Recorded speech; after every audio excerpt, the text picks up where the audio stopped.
Now we're back to learning CapCut. Let me show you this simple text to video transition. Create a text element on top of our clip. Let me just call it music. It works with any font.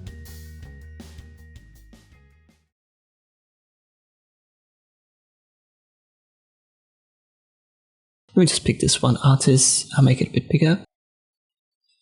Now I add a background for the text. I'll just pick under media library a black background. And we reposition that a little bit. So what we have is the text with a black background and then the video clip. Left click drag on text and black element, right click create compound clip, go to the edge. We have this compound clip selected, so not the video. Then we go to video position, create a keyframe, and then use your left arrow key. I go 10 steps backwards, create another keyframe. And then once more 10 steps to the left, another keyframe. The first position will start with 100. By the way, you can also use these arrows to jump from keyframe to keyframe. Second one, 115, so we make it a bit bigger. Jump to the last one and make it 0. It should jump to 1% by default. So this text pops a little bit up and then vanishes.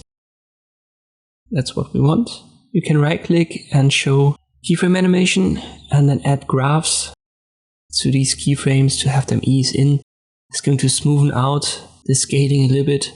It's a nice little detail. Just select the keyframes with the left click, then click on graph and add, for example, this ease 3. When you want to close it, just right click, hide keyframe animation. As I've said, this is just a nice little detail. Now we'll add the video transition. Under transitions, just type in pull and you should find pull in, pull out. We want to use the pull out. Click the plus sign and maybe make it a little bit shorter. 0.4 seconds should be fine.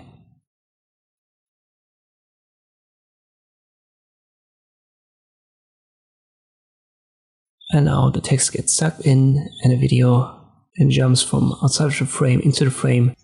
And this is how you can create this text to video transition.